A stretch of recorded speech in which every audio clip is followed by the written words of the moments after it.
এ কলিজার বাইরা রে, নবীর পুরা পেটটা এই গলার থেকে নিয়ে একবারে তলপেট পর্যন্ত ফাইরা ফেললেন। জিব্রাইল এইভাবে চাক্কা দিয়া একবারে ফাঁক করে ধরলেন। মিকাইল ডাইন হাত দিয়া নবীর কলিজার পিছনের থেকে বাবা মার্বেলের মতো গুড়ালের মতো ছোট্ট একটা গোশতের টুকরা টান দিয়া কেটে ফেলে দিয়া বলে, নবী গো, আজ থেকে উম্মতের মায়া ছাড়া এই অন্তরের ভিতরে আর কিছু থাকবে না।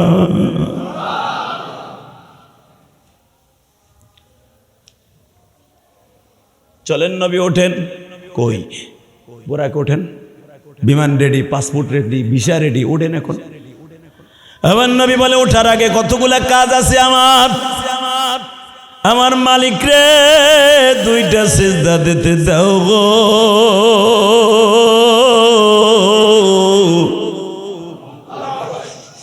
হয়তো দুনিয়ার আসতেও নাও পারি।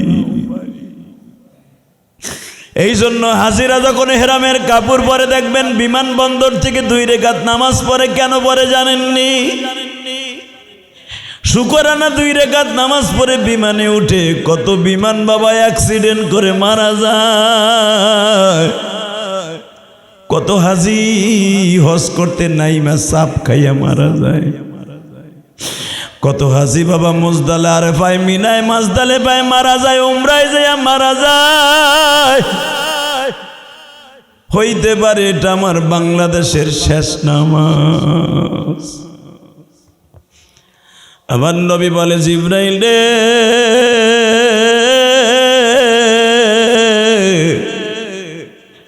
তুমি চাইয়া দেখছুরি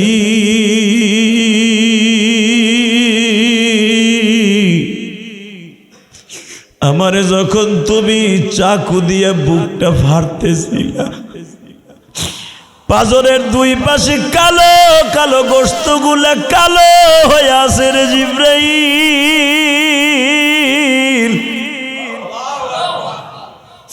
তুমি যে আমার পেটটা পুরো ফাইরা ফেললা, একটু কষ্ট পাইলাম না? কিন্তু 1 মাস আগে তায়েবে গেছিলাম রে জিবরাইল। তায়েবের একটা ছেলে পাথর দিয়া মঞ্জুরে আঘাত করছে। এই যে দেখো পাথরের চামড়াগুলা কালো হয়ে গেছে, এই চামড়াগুলা তায়েবের ছেলেদের পাথরের আঘাত। জিবরাইল যদি আমারে বোরাকের আগে ওঠার আগে একটা কথা উত্তর দিতা গো, আমি তায়েবের মাটি উম্মতের লাগে মার খাইছি, কিন্তু কষ্ট পাই নাই রে। যদি আমি কষ্ট পাবো এখন, যদি শুনতে না পাই, আমার উম্মতের জন্য বোরাকে চড়ে জান্নাতে নিবনি। এই যে আপনারে ওপেন হার্ট সার্জারি করলাম, এই টাইমটার থেকে নবী দুনিয়ার টাইম বন্ধ হয়ে গেছে। দুনিয়ার কোনো টাইম আর ইউজ করা হবে না। আল্লাহর বাড়ি ঘুরে আসা পর্যন্ত লাইলাম মিনাল মসজিদিল হারাম ইলাল মসজিদিল আকসা, লাইলান এখানে নাকেরা নবী কত হাজার বছর আপনারে ঘুরাবে আমি জিবরাইল নিজেও জানি না। আল্লাহর বাড়িতে বয়া বয়া কত বছর কথা কবেন তাও আমি জানি না। এই যে টাইমটা যে লস হবে, এই টাইমটা দুনিয়ার টাইম না গো নবী, এটা সম্পূর্ণ নিয়ন্ত্রণ করবে আমার আল্লাহ। নবী আরো শুনেন, এই টাইমটা দুনিয়ার টাইম নয় গো, এটা আখিরাতের টাইম। এইটার ঘড়ির কাঁটা ধরে বসে আছে আমার মাওলা। ঘড়ির কাঁটা 12টা 1 মিনিট নবী আপনি দেখছেন। 27 বছর পরে অথবা 27,000 বছর পরে আইসা দেখবেন 12টা 1 মিনিট।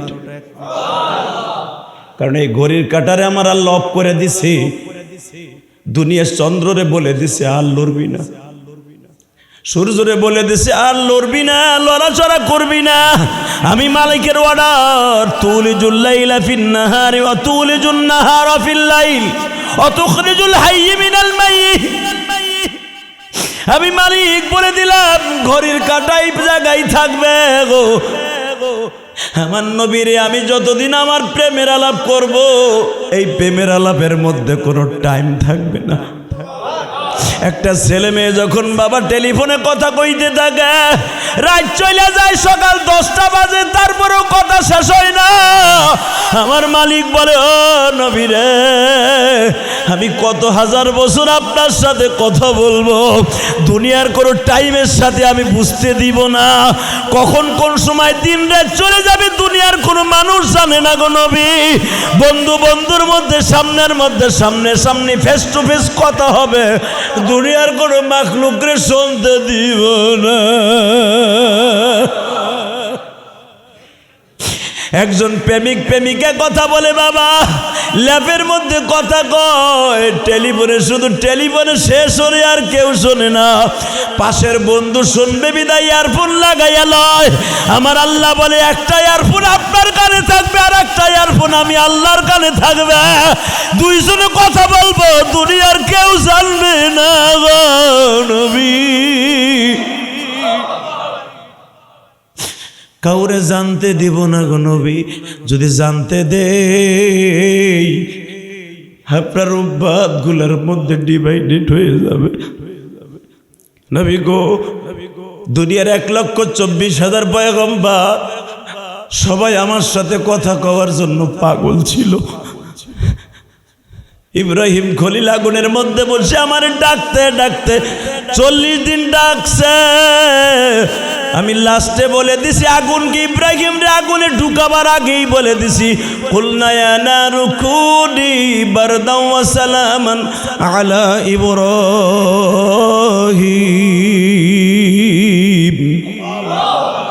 আমি ইব্রাহিম রে বলছি, খলিলুল্লাহ, আগুনের থেকে হয়ে গেল খলিলুল্লাহ।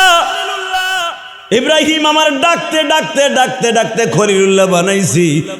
মুসা কালিমুল্লাহ, মাসকে মাস বছরকে বছর আমার সাথে কথা বলার কারণে ওরে বানাইছি কালিমুল্লাহ। আর আপনার জন্মের আগে বানাই দিছি হাবিবুল্লাহ। কালিমুল্লাহ কথা বলার আগে আমি কোনোদিন মুসা কালিমুল্লাহ বলে ডাকি নাই। খলিলুল্লাহর আগুনে ঢুকাবার আগে খলিলুল্লাহ বলি নাই। কিন্তু আপনার দুনিয়ায় পাঠাইবার কোটি কোটি বছর আগেই বলে দিয়েছে হাবিবুল্লাহ। কেন জানেননি? হাবিবুল্লাহর অর্থ হলো আপনি আমার পাগল না, আমি আল্লাহ আপনার পাগল। জোরে জোরে জোরে জোরে জোরে জোরে। দুনিয়ায় আর একটা সফর হলো আখিরাতের দিকে, জোরে কোন আলহামদুলিল্লাহ। একটা হলো জমিনে আর একটা হলো আসমানে। এই দুইটা সফর আমার নবীর সবচেয়ে বড় লম্বা হয়েছে, ঐতিহাসিক দুইটা সফর।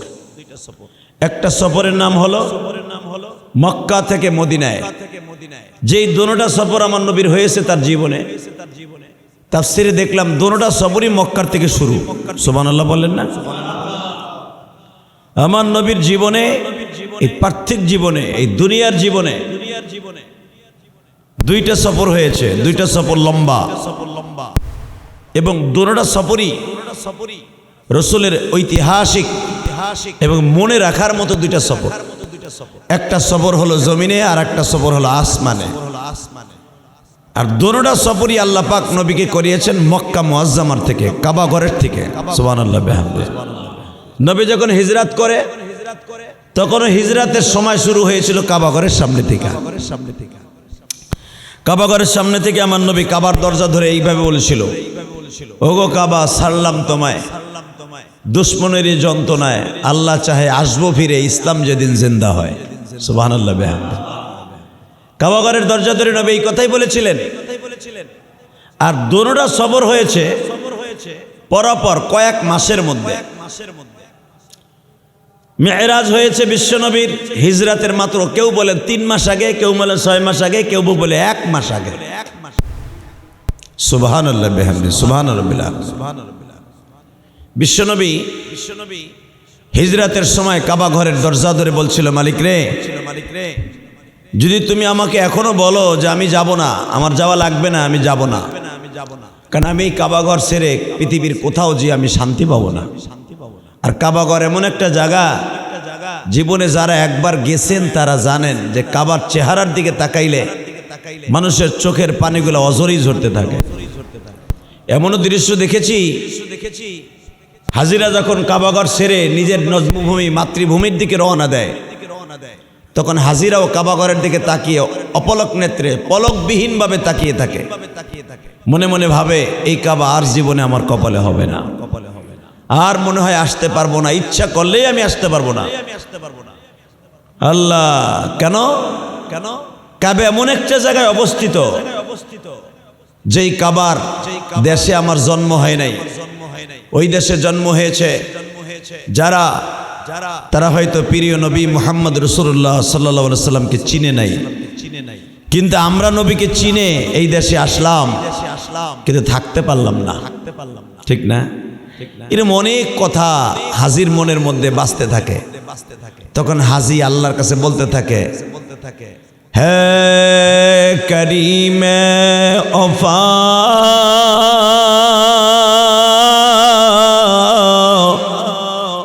आया हो मेहमान बनकर, है कबा की वफा है मली, आए हो मैं मेहमान बना,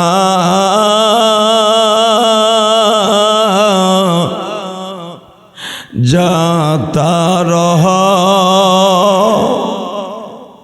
मेरे दिल जो के लिए, है कबर मालिक তুমি সবচাইতে শক্তিশালী, আমারে মুসাফির হিসাবে তোমার এই দেশে এনেছিলে, আবার দিলের প্রশান্তি লাভের জন্য আসছিলাম, আবার বিদায় লয়ে যাই। হে মালিকে কাবা, মেরে মাফ করে, দিল জো চাহে দে মুঝে মাগফিরাত করে। ও কবর মালিক, তোমার মনে যা চায় তাই করো মালিক, সাথে সাথে আমি গুনাহগারকে মাফ করে দিও। কবি আলাউদ্দিন সাবিরি, আল্লাহু আকবার জোহর, কবি আলাউদ্দিন সাবিরি চিস্তিয়া সাবরিয়ার তরিকার ইমাম, উনি কবিতার মাধ্যমে বলতেছে হজে যায়া, হে মালিক কাবা তেরে দুল যাও চাহে, মেরে কো মাফ করে, রহমত কি পেয়ালা ছে। ও কাবার মালিক, তোমার মনটা যদি চায়, তোমার রহমত তো পেয়ালার মধ্যে ভরা, তোমার রহমত পুরা কলসের মধ্যে ভরা, প্লেটের মধ্যে ভরা, ওই কলসের থেকে আমারে এক ফোঁটা রহমত দিয়া আমার জীবনের গুনাহ মাফ করে দাও। আরে সুবহানাল্লাহ, জোরে কন। এভাবে যদি কোনো মানুষ কাবাকে সামনে পড়ে, কাবার সামনে দাঁড়ায় অঝরে কাঁদতে থাকে, আল্লাহ সুবহানাহু ওয়া তাআলা তার জীবনের কোনো গুনাহ রাখবে না, আল্লাহর ওয়াদা। তো আমার নবীর দোনোটা সফর লম্বা সফর, কাবা ঘরের সামনে থেকে হয়েছে। যেরকম কাবা ঘরের সামনে থেকে নবী যখন হিজরাত করে মদিনার দিকে যাবে, 13 দিন সময় লাগবে নবীর যাইতে। সুবহানাল্লাহ বিহামদিহি। 13 দিন সময় লাগায় আমার নবী মিরাজে মক্কার থেকে মদিনায় গেছে। আর কাবা ঘরের থেকেই আমার নবী 27 বছর সময় লাগাইয়া আল্লাহর বাড়ি গেছে।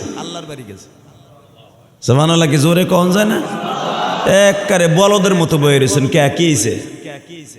এই মুসলমান, সুবহানাল্লাহ বললেও লাভ, শুনলেও লাভ, জোরে বললেও লাভ, আবার কয় না। এই কি অবস্থা? মাগনা ওয়াজ শুনতেছেন, তারপরে সুবহানাল্লাহ কইবেন না।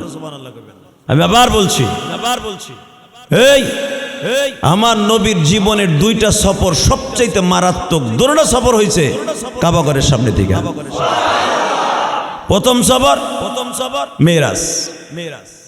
মিরাজের সিস্টেমটা কি? মেরাজ শব্দের অর্থ হলো ঊর্ধ্বগমন, আর ইসরা শব্দের অর্থ হলো ঘোরা, ট্যুর, সফর করা। ইসরা শুরু হলো কাবাগরের সামনে থেকে, ঘোরাটা।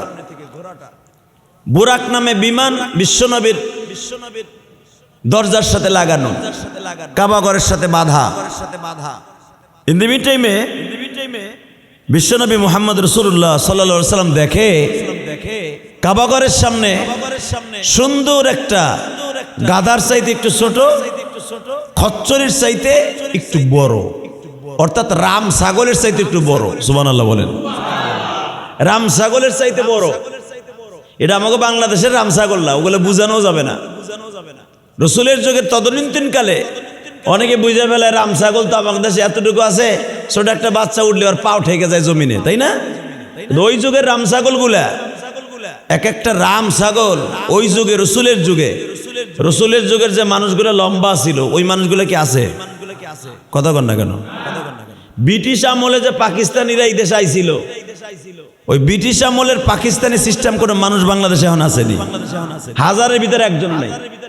কারণ যখন বাংলাদেশের বাইরে সফরে যাই, হজে যাই, তখন দেখা যায় এমানি, সুদানি, নাইজেরিয়ান, মিশরিয়া, এমানি, সেই সোমালিয়া, হায় রে সুবহানাল্লাহ, এক একটা লম্বা কি মনে হয় মসজিদ তিনজনে ফাঁসা দিয়ে ধাক্কা দিলে ভেঙে পড়ে যাবো, এত শক্তি ওদের গায়ে। তো এই যুগের, ডিজিটাল যুগের যদি এই অবস্থা হয়, না জানি রসুলের যুগের ওই মানুষগুলা কিরকম ছিল, কত লম্বা ছিল, কত শক্তিশালী ছিল। আলী যখন যুদ্ধের মাঠে নামতেন মনে হইতো একটা হাতি বুঝি মাঠে নামছে। সুবহানাল্লাহ। হযরত হামজা যখন যুদ্ধের মাঠে নামতেন মনে হইতো পৃথিবীর শ্রেষ্ঠ একজন বাহাদুর মাঠে নামছে। এত শক্তিশালী ছিল সাহাবা একরাম। আর তাদের শক্তির সবচেয়ে বেশি হলো ইমানের শক্তি। সুবহানাল্লাহ। কিসের শক্তি? জোরে কর। ইমানের শক্তি যার যত বেশি, দুনিয়ায় সেই শক্তিশালী। আর যার ইমানের শক্তি কম, ও দুনিয়ার শক্তি, টাকার শক্তি যতই থাকুক, টাকার শক্তি আইজ আছে কাল নাই, ঠিক না বেঠিক? আজকে এক ভাইয়ের টাকা আছে, পরের বছরই দেখা যাবে তার স্বাস্থ্য ভাইয়ের টাকা বেশি হয়ে গেছে। হ্যাঁ, কিন্তু ইমানের শক্তি যার বেশি আছে, ওই হলো পৃথিবীর সবচাইতে বড় শক্তিশালী।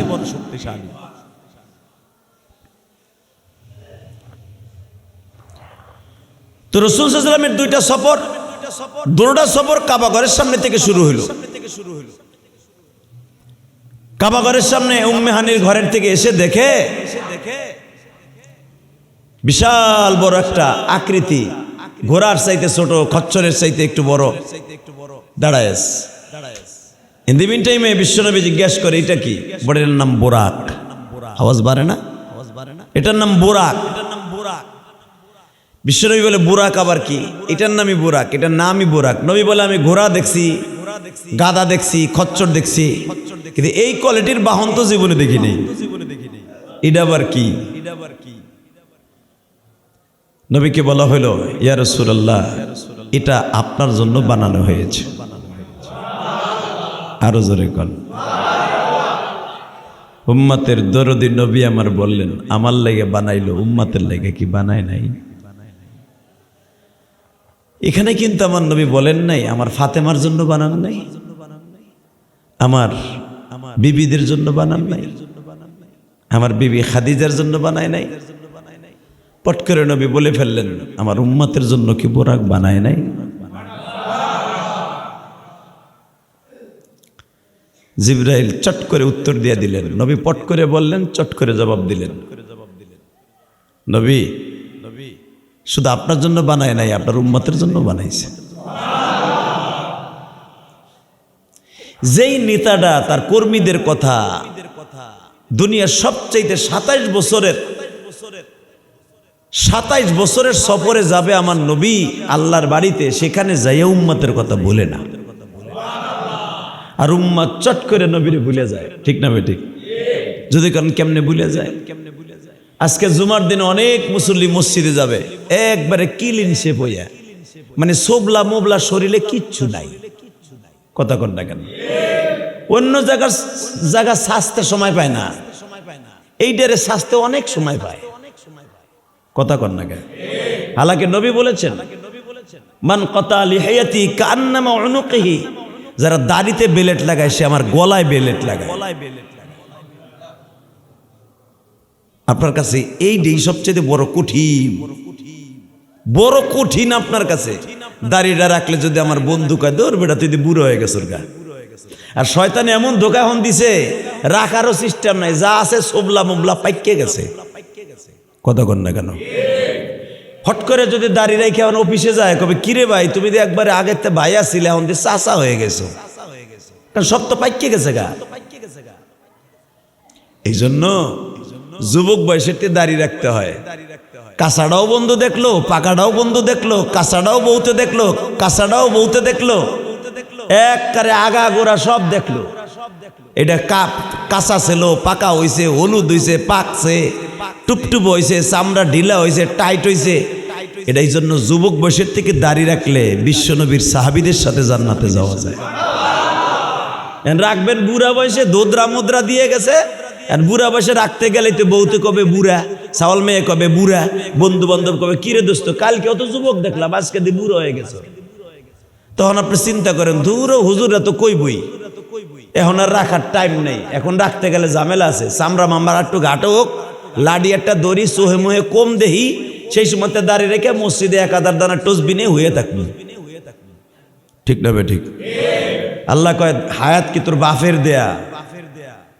এ হায়াত কি তোর বাপের দেয়া না তোর দাদাই দিয়ে গেছে তোরা দলিল কইরা? এ বাটপার, বাটপার তুই কেমনে বুঝলি যে তুই বুড়া পর্যন্ত বাঁচবি? তোর মতো কত যুবক মাঠে নামছে, বাজারে যাবে, অটো রিক্সার লগে গুতা খাইয়া সিতুয়ে পয়রে মরে রইছে। কথা কন না কেন? জোরে কন, আরো জোরে। এই যে কয়েকদিন আগে কাবিলা মরছে, কাবিলা আছে না? এই কথা কর না কেন? ওই চিত্র জগতে একটা আছে না কমেডিয়ান কাবিলা, ওইটা মরছে। বরিশালে কাবিলা লাগে জানি তোমরা আসমানিতে পড়ছো। কথা কন না কেন? এটার গলায় ক্যান্সার হয়েছে আজ থেকে আরো 10 বছর আগে। আর গলার কণ্ঠ আল্লাহ আগে নিছে, ওর কণ্ঠ দিয়ে দুনিয়ার কোন মানুষকে পাগল বানাইছে বরিশাল্লা ভাষা দিয়া। আর গ্রামের বাড়িতে মাহফিলে গেছিলাম, তো আমার একজন কয় হুজুর ওই যে কমেডিয়ান কাবিলার বাড়ি। আমি কি ওটা কাবিলা কেটা আবার? তো ওই যে শঙ্কলা কাছে কথা কয় ওইটা, ও আবার অভিনয় করে আমার দেখায়। আমি ওইটা দেখতে আমি আহি নাই। তো সেদিন আরো ভালো করে দেখলাম যে এটা কাবিলার বাড়ি। এই মুসলমানের পোলা কাবিলা একদিন আমার সাথে কাকরাইলের সামনে দেখা, রমনা পার্কে। আমি গেছি কাকরাইলে যে কোনো এক কাজে, দেখে ও আইসে আসরের নামাজ পড়তে। আলহামদুলিল্লাহ বলেন।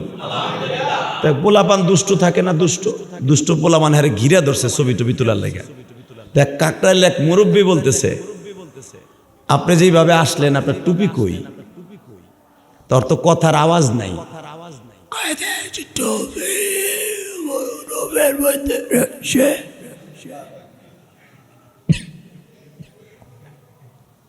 মানে কথা কইতে মনে হয় তার মার ছিঁড়ে বাইরে গেছে, মানে ওর ভিতরে ওই যে স্পিকারের ডাইফোম কাইটে গেছে। এটার দেখবেন একটা মাইকের যেটা বাজে যখন ইউনিট কাটে, ইউনিটের ভিতরে একটা ডাইফোম থাকে, ডাইফোম।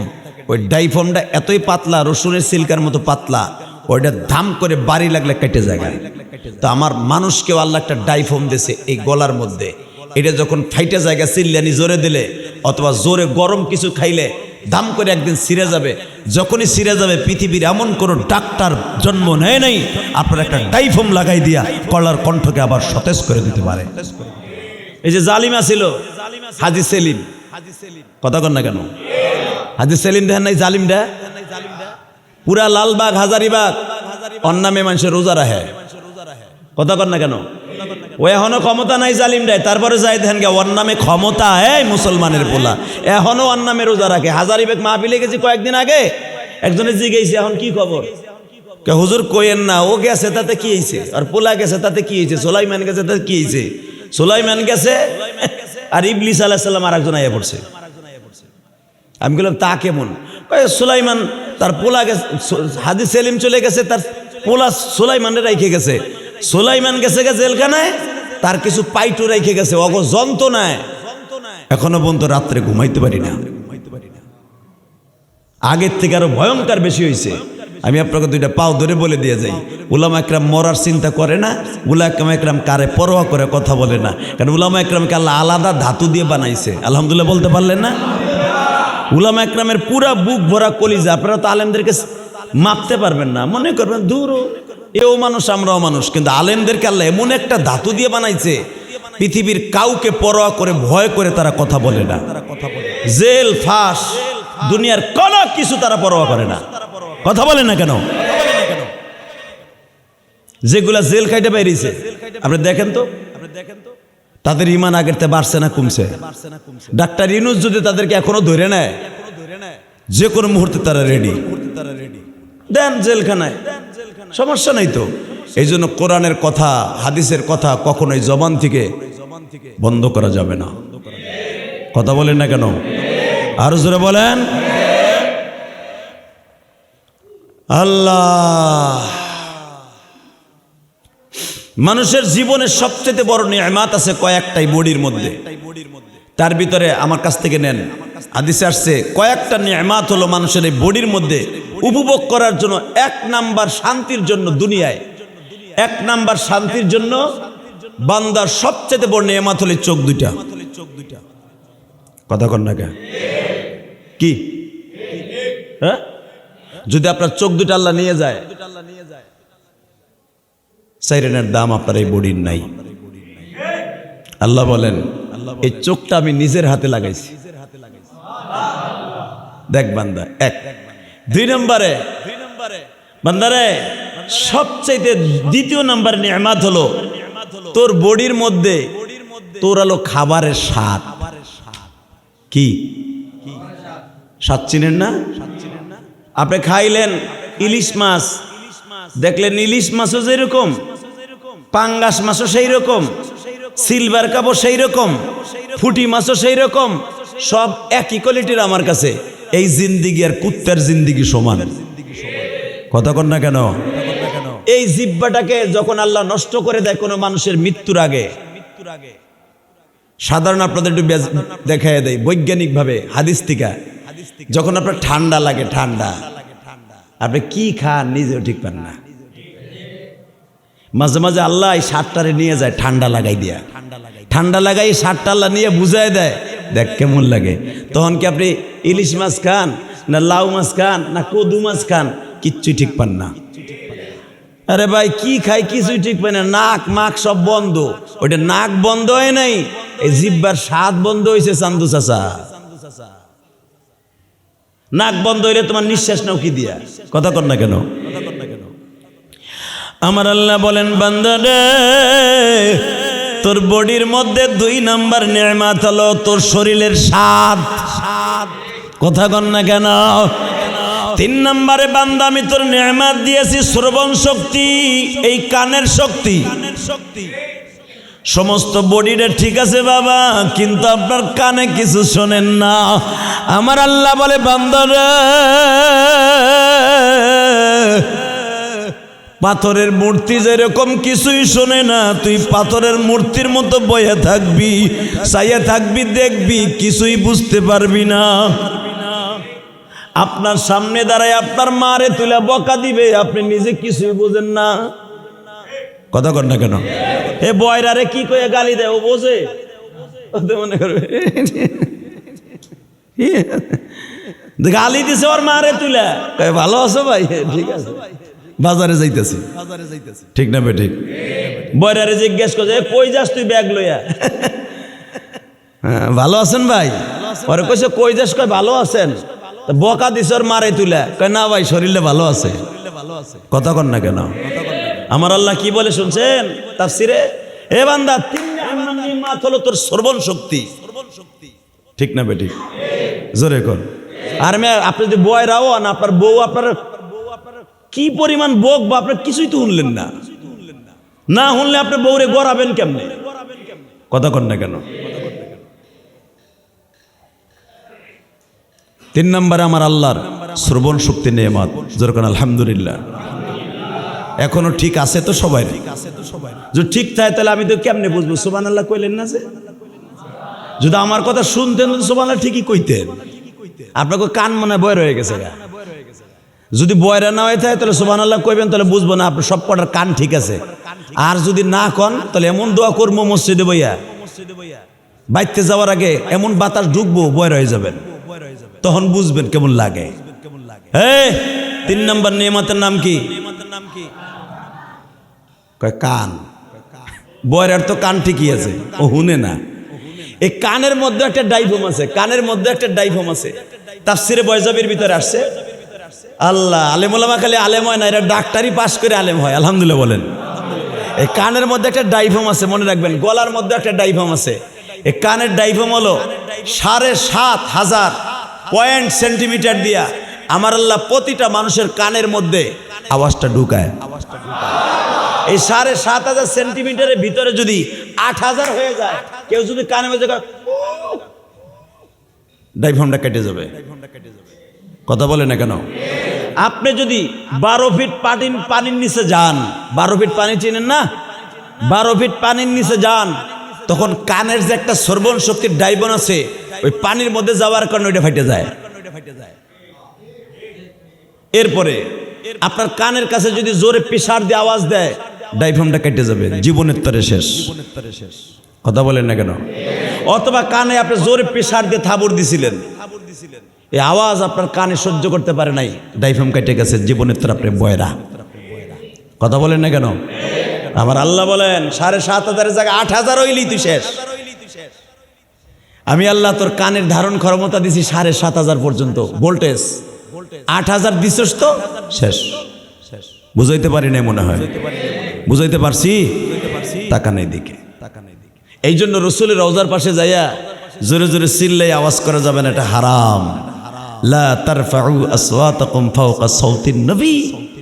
আল্লাহ কোরআনে বলেন তোমরা আওয়াজ করবা না কবরের কাছে। তোমরা জানো তোমার নবী কবরের মধ্যে জিন্দা বসা।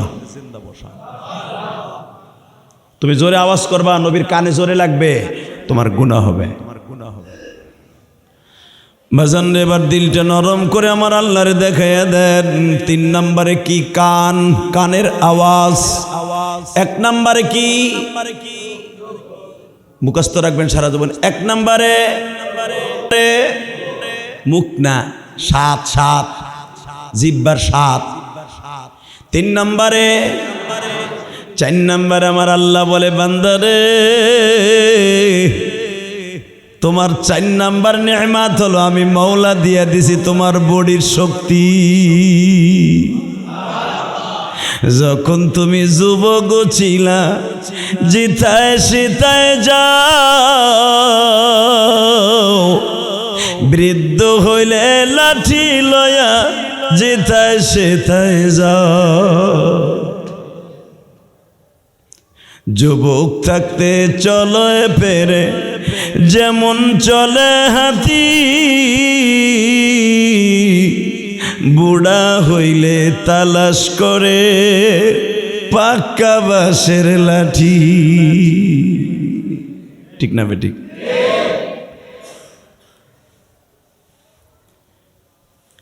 ঠিক আমার প্রিয় হাবিব বলতেছে উম্মতেরা রে, বুরাক যখন আমার সামনে উপস্থিত, আমি বুরাককে জিজ্ঞেস করলাম এই বাহনের মতো তো পৃথিবীতে কোনো বাহন পাইলাম না। জিব্রাইল বলে নবী গো আজও পর্যন্ত আমি জিব্রাইল কারো কাছে এই বাহন লইয়া যাই নাই, এই প্রথম আপনার কাছে আসলাম বাহনটা লইয়া আল্লাহর বাড়ি বেড়াইতে যাবেন। সুবহানাল্লাযী আসরা বিআবদিহি লাইলাম মিনাল মাসজিদিল হারাম ইলাল মাসজিদিল আকসাল্লাযী বারাকনা হাওলাহু লিনুরিয়াহু মিন আয়াতিনা ইন্নাহু হুয়াস সামিউল বাসীর। আপনি যাবেন এই কাবা ঘর থেকে বাইতুল মুকাদ্দাস, বাইতুল মুকাদ্দাস থেকে আমার আল্লাহর বাড়ি, আল্লাহর বাড়ির থেকে আল্লাহর সাথে কথা বইলে আবার আসবেন নিজের বাড়ি। নবী আমার বলে যাব কি সেই বোরাক নামক বাহনে ওঠেন বিমানে। নবী আমার বলে বোরাক কি শুধু আমার জন্য না, আমার গরিব উম্মতের লাইগাও বানাইছে। আমার নবীর কথা শুনে জিবরাইল হাসে আর কয় নবী গো, এখানে একবারও বললেন না আমার বিবির লাইগা বোরাক আছে কিনা, আমার ছেলে মেয়ের জন্য বোরাক আছে কিনা। আপনি বাংলাদেশের উম্মতের লাইগা, পাকিস্তানের উম্মতের লাইগা বোরাক আছে কিনা বারবার জিজ্ঞেস করেন। শুনিয়ালন গো নবী, যে উম্মতগুলো আপনার কথা শুনিয়া কাঁদবে, বেশি বেশি করে দুরূদ পড়বে গো নবী, আপনার কোয়ালিটির এক একটা বোরাক তাদের নামে লেখা হয়ে গেছে।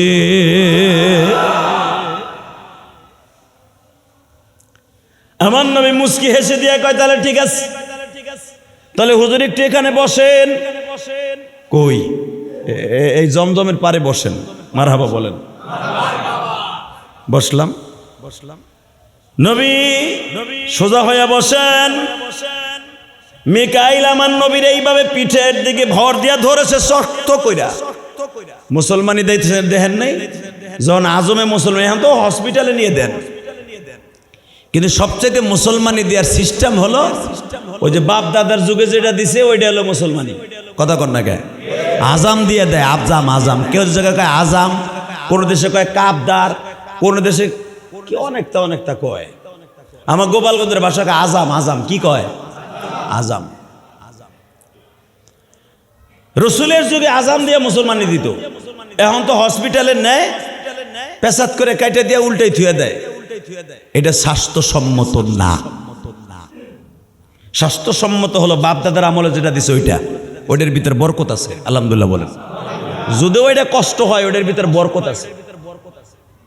রসুলের হাদিস। তো ঠিক মুসলমানি যেমনি দেয়, এইভাবে মিকাইল আমার নবীর শক্ত করে ধরছে, আর জিবরাইল এত বড় একটা চাকু লইছে। সুবহানাল্লাহ বাইতে যে কইেন, চাকুটা চকচক করতেছে। চাকু স্বর্ণের একটা পেয়ালা আনছে, পিরিস বড় একটা থাল। থালের মধ্যে স্যাবলন আছে, চাকু আছে, সুই আছে, সুতা আছে, মানে অপারেশনে যা যা লাগে সব আছে। নবী আমার দেহের কয় এটি কি? এইটা দিয়ে আপনার পেট ফাড়বো। এরপরে এই সুতা দিয়া সেলাই করব, এই সুই দিয়া সেলাই দেব। প্লেটটা জান্নাত থেকে আনছি, চাকুটা জান্নাত থেকে আনছি, সুইটা জান্নাত থেকে আনছি, সুতাটা জান্নাত থেকে আনছি, সব জান্নাতের। স্যাবলনটা এইটা দুনিয়ার। কেন? এই স্যাবলনটা হলো জমজমের পানি।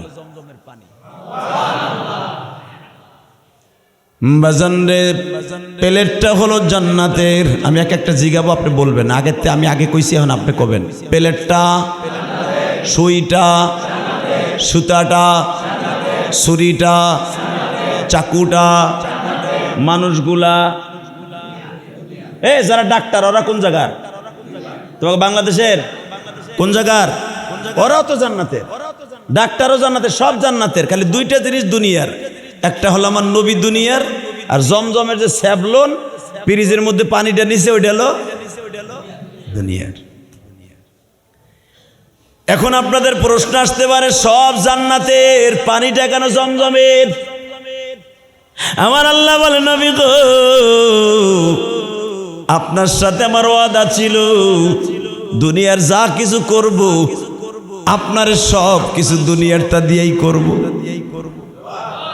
আরো জোরে কোন নবী তাহলে বুঝিয়ালান, পিরিজ জান্নাতের, সুতা জান্নাতের, সুই জান্নাতের, চাকু জান্নাতের, পেলের জান্নাতের, মানুষ জান্নাতের, ডাক্তার জান্নাতের। শুধু আপনি একা দুনিয়ার জমজমের পানিটা যে আমি নিলাম ওটা দুনিয়ার। আসলে নবী জমজমের পানিও দুনিয়ার নয় গো নবী, ওই পানিটাও হলো জান্নাতে। জমজমের পানিটাও কথা কন যদি দুনিয়ার পানি হইতো ওই কুয়াটা হুগাইয়া যাইতো। জমজমের গোড়া হলো কোথায়? জান্নাতে। মারহাবা বলেন। নবী কেউ যদি জমজমের পানি খায় মনে রাখবেন সে জান্নাতের পানি খাইলো। দুনিয়ার মধ্যে আমি কয়েকটা জান্নাতের জিনিস রাইখা দিছি, তার ভিতরে জমজম একটা। সুবহানাল্লাহি ওয়া বিহামদি। এ কলিজার বাইরা রে, নবীর পুরা পেটটা এই গলার থেকে নিয়ে একবারে তলপেট পর্যন্ত ফাইরা ফেললেন। জিবরাইল এইভাবে চাক্কা দিয়া একবারে ফাঁক করে ধরলেন। মিকাইল ডাইন হাত দিয়া নবীর কলিজার পিছনের থেকে বাবা মার্বেলের মতো গুড়ালের মতো ছোট্ট একটা গোশতের টুকরা টান দিয়া কেটে ফেলে দিয়া বলে, নবী গো, আজ থেকে উম্মতের মায়া ছাড়া এই অন্তরের ভিতরে আর কিছু থাকবে না।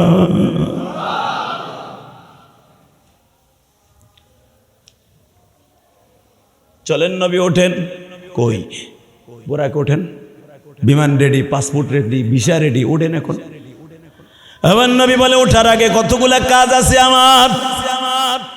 আমার মালিক রে, দুইটা সিজদা দিতে দাও গো।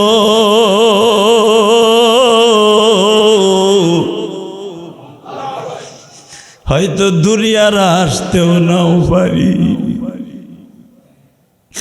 এই জন্য হাজিরা যখন হেরামের কাপড় পরে দেখবেন বিমানবন্দর থেকে 2 রাকাত নামাজ পড়ে। কেন পড়ে জানেননি? শুকরানা 2 রাকাত নামাজ পড়ে বিমানে উঠে। কত বিমান বাবা অ্যাক্সিডেন্ট করে মারা যায়, কত হাজি হজ করতে নাইমা সাপ খাইয়া মারা যায়, কত হাজি বাবা মুজদালে আরেফায় মিনায় মাজদালে পায় মারা যায়, উমরায় যাইয়া মারা যায়। হইতে পারে এটা আমার বাংলাদেশের শেষ নামাজ। আমার নবী বলে, জিবরাইল রে,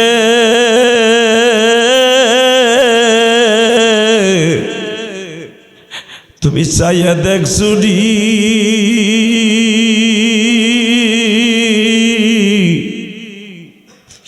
আমারে যখন তুমি চাকু দিয়ে বুকটা ফাড়তেছিলা, পাজরের 2 পাশে কালো কালো গোশতগুলা কালো হয়ে আছে রে জিবরাইল।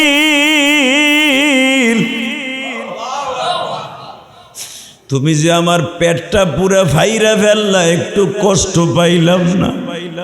কিন্তু 1 মাস আগে তায়েবে গেছিলাম রে জিবরাইল।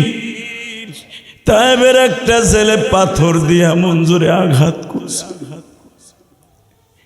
এই যে দেখো পাথরের চামড়াগুলা কালো হয়ে গেছে, এই চামড়াগুলা তায়েবের ছেলেদের পাথরের আঘাত। জিবরাইলে যদি আমারে বোরাকের আগে ওঠার আগে একটা কথা উত্তর দিতা গো, আমি তায়েবের মাটি উম্মতের লেগে মার খাইছি, কিন্তু কষ্ট পাই নাই রে। যদি আমি কষ্ট পাবো এখন যদি শুনতে না পাই, আমার উম্মতের জন্য বোরাকে চড়ে জান্নাতে নিবনি।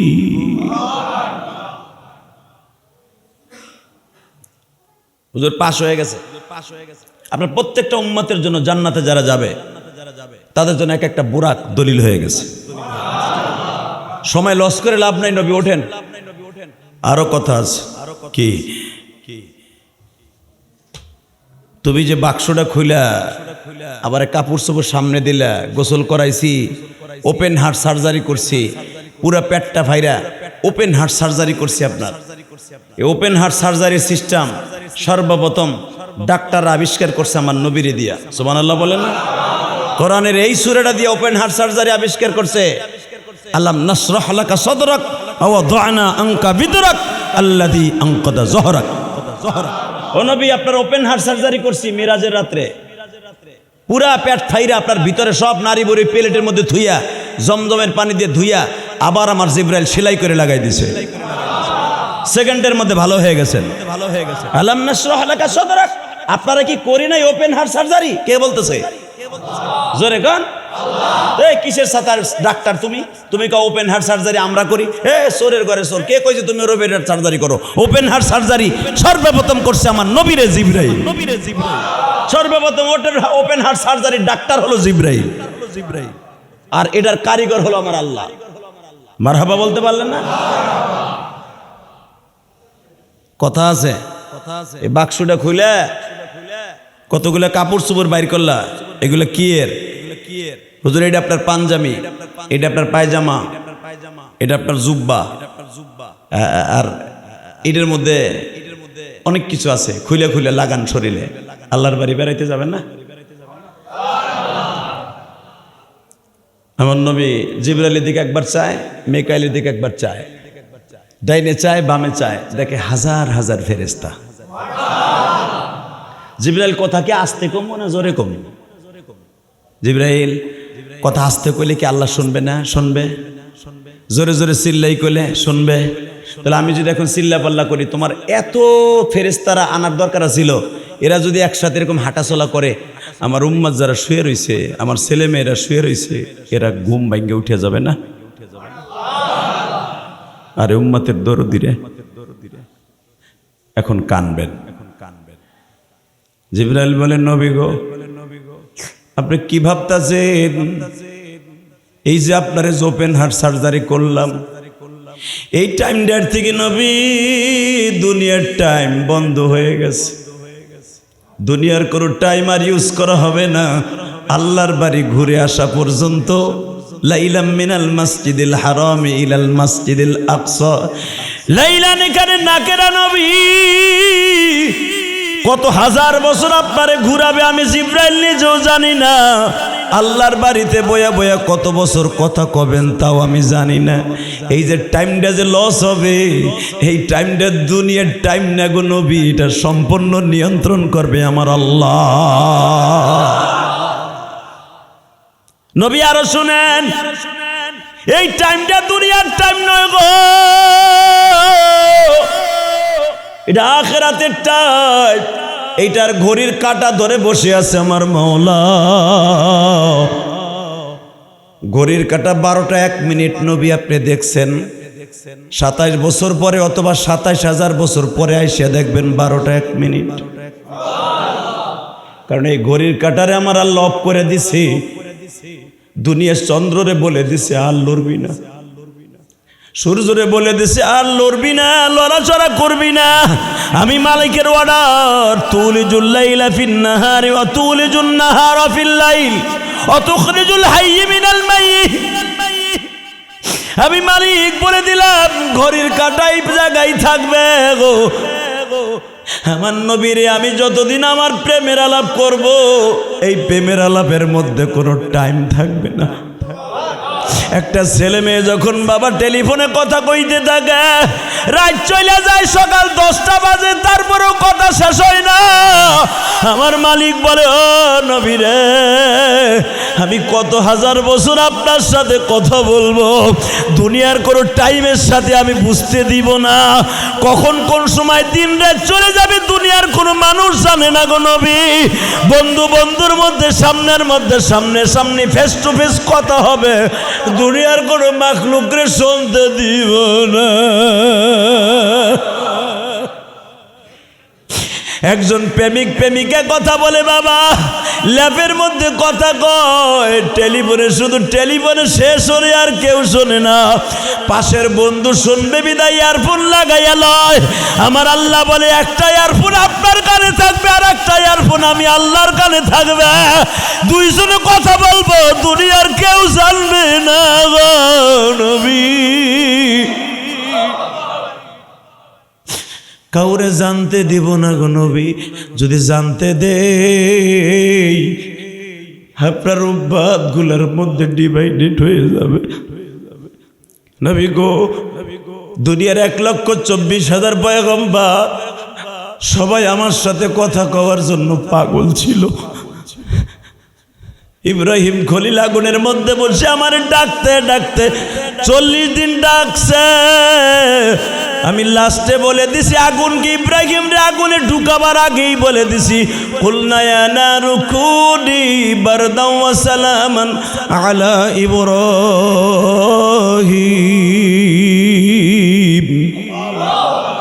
আমি ইব্রাহিম রে বলছি খলিলুল্লাহ, আগুনের থেকে হয়ে গেল খলিলুল্লাহ। ইব্রাহিম আমার ডাকতে ডাকতে ডাকতে ডাকতে খলিলুল্লাহ বানাইছি। মুসা কালিমুল্লাহ, মাসকে মাস বছরকে বছর আমার সাথে কথা বলার কারণে ওরে বানাইছি কালিমুল্লাহ। আর আপনার জন্মের আগে বানাই দিছি হাবিবুল্লাহ। কালিমুল্লাহ কথা বলার আগে আমি কোনোদিন মুসা কালিমুল্লাহ বলে ডাকি নাই। খলিলুল্লাহর আগুনে ঢুকাবার আগে খলিলুল্লাহ বলি নাই। কিন্তু আপনার দুনিয়ায় পাঠাইবার কোটি কোটি বছর আগেই বলে দিয়েছে হাবিবুল্লাহ। কেন জানেননি? হাবিবুল্লাহর অর্থ হলো আপনি আমার পাগল না, আমি আল্লাহ আপনার পাগল। জোরে জোরে জোরে জোরে জোরে জোরে নবী গো, হাবিবুল্লাহ অর্থ আমি আল্লাহ আপনার জন্য, আমার বন্ধুর জন্য পাগল। আমার নবী চোখটা বন্ধ করে বলে মালিক রে, এত ভালোবাসা তুমি আমার দিলা, বিনিময়ে আমি তোমারে কি দিব? শোনার পরে চোখের পানিগুলো ছেড়ে দিয়ে আমার মালিক রে বুঝাইয়া কও মালিক,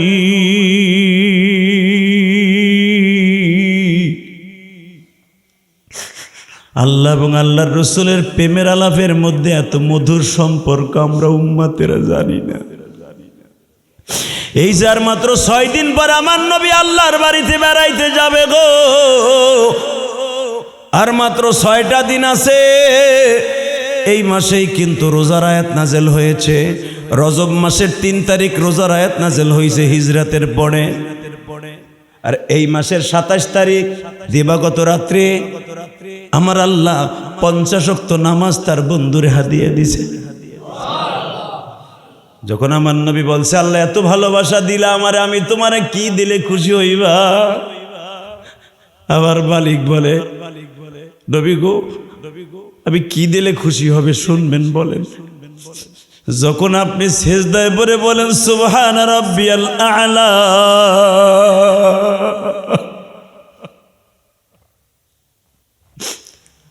সুবহানা রাব্বিল আ'লা বলার সময় যেই চোখের পানিগুলো আপনার পড়ে গো নবী, ওই চোখের পানিটা যে আমি আল্লাহর কাছে কত ভালো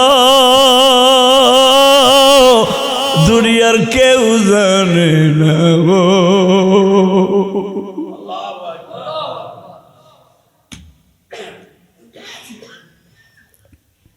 আমার নবী বলে আল্লাহ তাহলে বুঝা নিলাম আমার উম্মতের কাছে সবচাইতে তোমার কাছে দামি হলো সেজদা। কয় হ্যাঁ নবী, ফজরের রক্তে যদি আপনার কোনো উম্মত ঘরে হোক আর মসজিদে হোক 4টা সেজদা লাগায় দেয়, কারণ এই ফজরের নামাজটা আপনি যে আমারে 2 রাকাত নামাজ এই আসমানে পড়ে গেছেন, 2টা সেজদা দিছেন নামাজ দেওয়ার আগে, 2টা সেজদা দিছেন নামাজ দেওয়ার পরে। এই 4টা সেজদা আমি মালিক ফজরের জন্য ফরজ করে দিলাম। যারা ফজরের জামাতে সুন্দর করে নিজে নিজে একা একা যে কোনোভাবে ফজরের নামাজটা পড়বে, আমি মালিক তার বাড়িতে যাইয়া দেখা কইরা ওয়েলকাম দিয়ে আসব। তাহলে বোঝা গেল আমার আল্লাহর কাছে সবচেয়ে দামি সেজদা। মারহাবা বলেন। নামাজ পড়বেন কি পড়বেন না? পড়বেন সবাই ইনশাল্লাহ বলেন। শাবান মাস সামনে আর কয়েকদিন আছে। রাসূল আমার দোয়া করতেন, এই দোয়াটা বেশি বেশি পড়বেন সবাই পড়েন। আল্লাহুম্মা বারিক লানা ফি রজব ওয়া শাবান ওয়া বাল্লিগনা রমজান। মুখস্থ থাকবে তো? না থাকলে মুখস্থ করে নিন ইমামের কাছ থেকে। এই দোয়াটা বেশি বেশি পড়বেন, ইনশাল্লাহ হায়াত 1 বছর বাইরে যাবে। 1 বছর সুস্থ থাকবেন, 1 বছর অভাব দূর হয়ে যাবে, 1 বছর আপনার শরীরে বড় রোগ বাঁচছে, রোগ ভালো হয়ে যাবে। তাহলে বিনা পয়সা ডাক্তারি মেয়ে এইটা নিবা না, নিবা খালি প্যারাসিটামল খাবা, গ্যাস্ট্রিকের ওষুধ খেলে গ্যাস ভালো হইব। হালাকে নবী যে কয়ে গেছে 1445 বছর আগে ট্রিটমেন্ট দিয়ে গেছে, এই দোয়াটা পড়বা 1 বছর ভালো থাকবা। এটা ভালো লাগবে না, এটা বিনা পয়সা তাও নিবা না। ইনশাল্লাহ বলেন। আল্লাহ আমাদের সবাইকে কবুল করেন। আসেন তওবা করে আস্তাগফিরুল্লাহ। রব্বি মিন কুল্লি জামবি আতুবু ইলাইহি লা হাওলা ওয়ালা কুওয়াতা ইল্লা বিল্লাহিল আলিয়্যিল আযীম লা ইলাহা ইল্লাল্লাহু মুহাম্মাদুর রাসূলুল্লাহ। শবে বরাত সামনে, রজব মাস এসে গেছে, শেষের পথে শাবান মাস আসতেছে, রমজান মাস সামনে। আল্লাহ সবাইকে প্রস্তুতি নেওয়ার তৌফিক দান করুক, আল্লাহুম্মা আমিন। ربنا ظلمنا أنفسنا وإن لم تغفر لنا وترحمنا لنكونن من الخاسرين ربنا فاغفر لنا ذنوبنا وكفر عنا سيئاتنا وتوفنا مع الأبرار اللهم اغفر لنا ولوالدينا رب ارحمهما كما ربياني صغيرا رب العالمين চলে গেল মাহে রজবের শেষ জুমার কাছাকাছি। মালিক রে, হায়াতে জিন্দেগি কয়দিন আছে জানি না। আয় আল্লাহ, তোমার কাছে একটাই দরখাস্ত, জীবনের সব গুনাহগুলি মাফ করে দাও। আমাদের ছেড়ে যারা কবরে চলে গেছে, কার যেন মা নাই, কার যেন বাবা নাই গো, কার যেন জোরের ভাই কবরে, মেহেরবানি করে মাফ করে দিও, কবরটারে জান্নাতের বাগান বানায় দিও। আল্লাহ রজব মাসের বরকত আমাদের দান করো, শাবান মাসের বরকত দান করো। আল্লাহ সকলকে তুমি কবুল মঞ্জুর করো রব্বুল আলামিন। গতকালকে শুনলাম আমার একজন ঘনিষ্ঠ বন্ধু একসাথে লেখাপড়া করছে, ও আমারে টেলিফোন করে বলে, বন্ধু আমার বাবাটা মারা গেছে গো। আমার মনে পড়ে ওর বাবা একদিন আমারে বুকে নিয়ে বলছিল, বাবা শুনছি তোমার মা নাই, তোমারে আমি কি দিলে খুশি হইবা বলো? আমি বলছিলাম চাচা যান দোয়া কইলেন। শুনতে পাইলাম গতকালকে তো ওই পাগল চলে গেছে, মালিক তার কবরটা জান্নাতের বাগান বানায় দিও। আল্লাহ, আমার বাংলাদেশ ৬৮,০০০ বর্গ কিলোমিটারের মধ্যে বেঈমানরা চারিদিকে আমার বাংলাদেশটার গিলে ফেলতে চায়। আমার বাংলাদেশের ভূখণ্ডকে সমস্ত বেঈমানের হাত থেকে হেফাজত করো আল্লাহ। ভারত চাইতেছে চারিদিক দিয়ে আমার বাংলাদেশটাকে দখল করতে। আল্লাহ, তুমি আমার বাংলাদেশটাকে কুদরতি হাত দিয়ে হেফাজত করবা। আল্লাহ, সর্বগুণে গুণান্বিত করে আমাদের দেশের বিজিবিদেরকে তুমি শক্তিশালী বানায় দিবা গো। আমাদেরকে ঈমান আমল নিয়ে বাঁচার তৌফিক দান করে দিবা, ঈমান আমল নিয়ে বাঁচার তৌফিক দান করে দিবা। আল্লাহ, মৃত্যুর সময় কালেমা নসিব করে দিবা। রমজান মাস এসে যাইতেছে, সবাইকে প্রস্তুতি নেওয়ার তৌফিক দিয়ে দাও। আল্লাহ, আমার এই কষ্টে করা মসজিদকে তুমি কবুল করিয়ে নাও। আল্লাহ, এখানে যারা জুমার দিন জুমার নামাজ পড়ে, অনেকের মা দুঃখিনীর জন্য, বাবার জন্য হাজার হাজার টাকা দান করে, এদের দানগুলাকে তুমি কবুল করে নিও। বিনিময়ে তাদের সবাইকে তুমি নেককার বানায় দিও।